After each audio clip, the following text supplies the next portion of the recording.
water,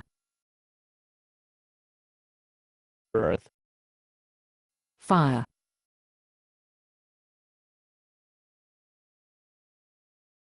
air.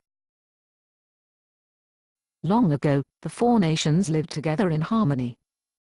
Then, everything changed when the Fire Nation attacked. Only the Avatar, master of all four elements, could stop them, But when the world needed him most, Shyamalan killed him. and replaced him with No Ringer, a white boy with silly dance moves that attempt to pass for bending. But that was the least of his crimes. Shyamalan replaced the fierce Fire Nation with pudgy-faced Indians who looked like they would burst out in a Bollywood dance. As if changing the races wasn't bad enough, Shyamalan changed the names of the characters as well. Ong became Ong. Sokka was Sokka, and Iroh became Iroh. In the cartoon, the characters had grander and distinct personalities. Sokka was silly and funny. Ong was playful and carefree. Kotaro was determined and headstrong. Iroh was calm, cryptic, and lovable. None of that carried over. In the movie, characters had no personality, each person was just like the next. Dev Patel's Zuko was the only character that had a glimmer of personality, but he seemed out of place and cheesy, because he was surrounded by bland characters and ridiculous acting. Lack of character depth is just the tip of the iceberg. The storytelling was ridiculously bad.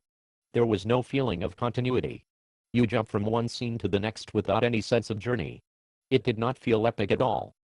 Shyamalan tried and failed to piece various episodes together, ending up with a collection of short scenes that seemed disjointed and irrelevant.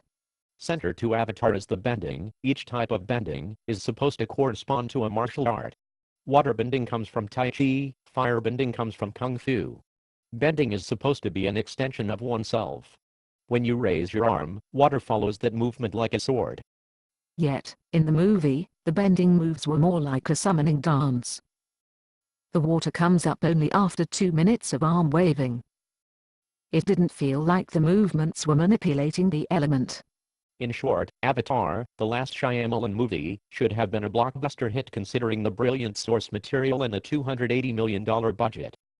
But instead, what we ended up with is a poorly written, poorly acted, poorly sequenced jumble of scenes that portray uninteresting characters doing silly dances to a backdrop of mediocre special effects. Even the music was uninspiring. Why Shyamalan did not stick to the original powerful music is a mystery. I'm a big fan of the show, so I hope they still make the second and third movie, but they really need to hire an appropriate director and actors who can actually act. In my opinion, they should redo the first movie. Start from scratch, and forget that this nightmare ever happened. Amen.